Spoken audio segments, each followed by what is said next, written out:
씀씀이가 해픈 것을 고칠 수 있을까요? 저는 평소에 쇼핑이 삶의 낙인 직장인입니다. 풍요 노트를 알고서 돈을 버는 것도 풍요지만 잘 쓰는 것도 풍요에 속한다는 것에 느낀 점이 많았습니다. 그런데도 여전히 수입보다 지출이 많아서 불필요한 지출을 하는 습관을 이제는 고쳐보려 합니다. 어떻게 해야 할까요? 이사를 할 때쯤 가구를 알아보다가 네이버에 중고 카페에 들어갔다가 정말 놀란 적이 있습니다. 사놓고 쓰지도 않은 물건들을 되파는 분들이 정말 많더군요. 한두 번 쓰고 만 물건들, 홈쇼핑에서 무더기로 구매한 것 등 참 아깝다는 생각이 들었습니다. 실은 중고 사이트에서 되파는 건 그나마 나은 편입니다. 저도 가끔 보면 안 쓰면서 버리지도 않고 굳이 쌓아만 놓고 있는 물건도 많거든요. 충동적으로 뭔가에 지출하고 나서 2, 3일 후면 후회를 하는 일이 많거나 버는 것보다 늘 초과해서 지출을 한다면 아무리 풍요 노트를 쓰고 심상화와 확언을 하고 불을 끌어당겨도 한계가 있기 마련입니다.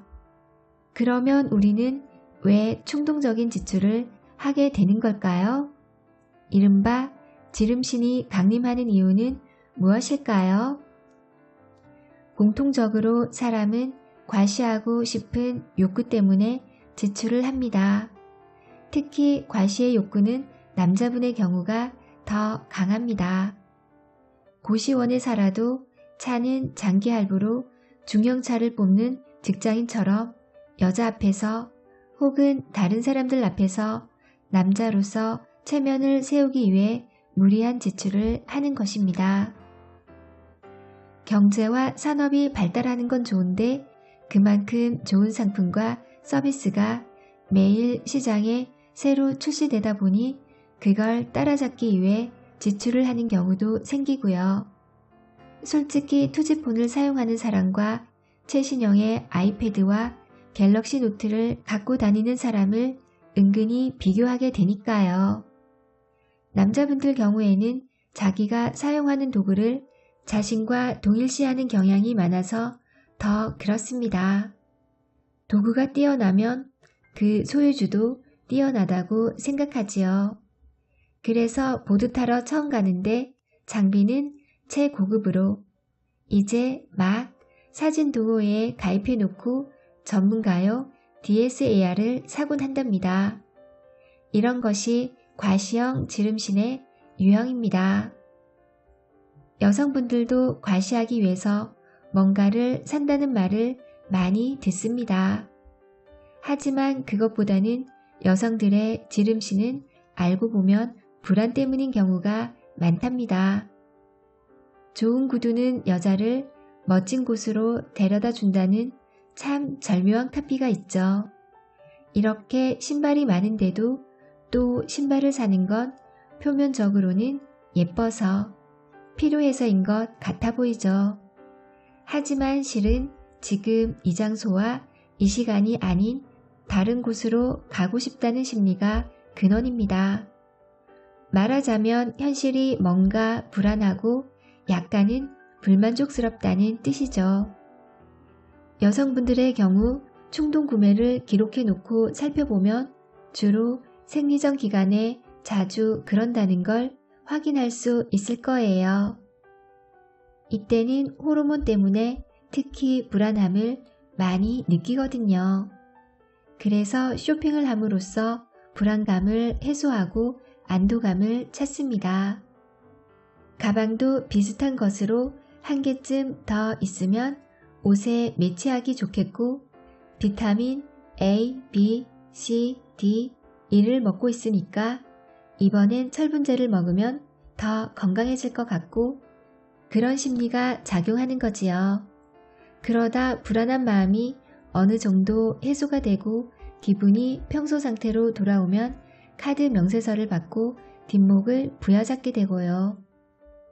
저는 가끔 뭔가를 충동적으로 사고 싶을 때 내가 그 물건을 샀다 치고 과연 만족감이 며칠이나 갈 수 있을까 생각해 보곤 합니다. 충동 구매하는 물건은 대부분 만족도가 며칠을 못 가거든요. 또 인터넷 같은 경우 장바구니에 담아놓고 3, 4일 정도 지나면 상당수는 사고 싶은 마음이 사라지기도 했습니다. 어느 심리학 서적에 나온 이야기인데 뇌의 특정 부위에 이상이 생긴 실험치는 먹이를 가져다가 계속 쌓아놓는 행동을 반복한다고 합니다. 사람도 마찬가지랍니다. 쇼핑 중독이라는 말도 있지만 자신의 경제력을 넘는 지출이 반복되면 씀씀이가 해프다고 무작정 자책하기보다 나의 심리에 해결하기 힘든 문제가 있는 건 아닌지 살펴보고 그것을 먼저 해결하는 것도 좋으리라 생각됩니다. 메타인지와 풍요노트. 혹시 여러분 중에 지금 생각하면 내가 그때 왜 그랬나 몰라? 지워버리고 싶은 기억 때문에 힘든 분 있나요? 매정하게 이별 통보를 하고 잠수를 타버린 남자친구의 전화기에 100통도 넘게 문자를 남기고 그것도 모자라서 집 앞으로 찾아가고 나중에 생각하니 얼굴이 화끈거릴 뿐더러 혹시나 내 주변에 누가 이별 통보를 받고 그런 행동을 한다면 무조건 말릴 거야. 그런 생각을 하나요? 그때 여러분이 관찰자가 되어 객관적으로 자기의 행동을 볼 수 있다면 어땠을까요? 그의 집에 찾아가는 행동은 별로 이성적이지 못하고 오히려 역효과가 날 수 있어. 이렇게 자신의 생각을 재점검할 수 있다면 아마 그런 창피스러운 행동 대신 메일을 보낸다던가 하는 다른 방법을 찾았을 가능성이 큽니다. 이 사례가 바로 메타인지에 관한 것입니다. 메타인지는 인지 이외의 인지, 즉 자기의 사고 과정을 관찰자가 되어 볼 수 있는 힘을 말합니다. 잘못된 선택을 하는 경우는 한 가지 생각에 깊이 함몰이 되어 다른 생각을 못하기 때문에 메타인지로 그를 방지할 수 있습니다. 학업 성적이 뛰어난 우등생들을 조사하면 메타인지 능력이 보통 학생들보다 뛰어나다고 합니다. 이 아이들은 자신이 수학시험에서 몇 점을 받았는데 구체적으로 함수에서 어떤 부분을 이해를 못해서 틀렸는지 정확히 이해한다고 하네요. 그러면 메타인지가 풍요노트와 무슨 관련이 있을까요? 풍요노트를 꾸준히 기록하다 보면 메타인지력이 키워집니다. 메타인지는 말씀드렸듯 자신의 사고 과정을 관찰자 입장에서 다시 한번 보는 것입니다. 따라서 일정 기간 동안 풍요노트를 쓰고 그 내용을 피드백해보면 나의 몰랐던 부분이 한눈에 들어옵니다. 예를 들어 주로 언제 어디에 지출을 하는지, 수입은 어떤 식으로 내는지, 무엇에 가장 큰 가치를 두는지 등을 알 수 있죠. 요즘 많은 분들이 감정을 주체할 수가 없다, 충동을 억누르기가 힘들다고 호소하는 경우가 많습니다. 스마트폰이나 게임, 쇼핑 같은 것에 중독 증상이 있으면 더 심하고요. 이럴 때 해결책도 메타인지입니다.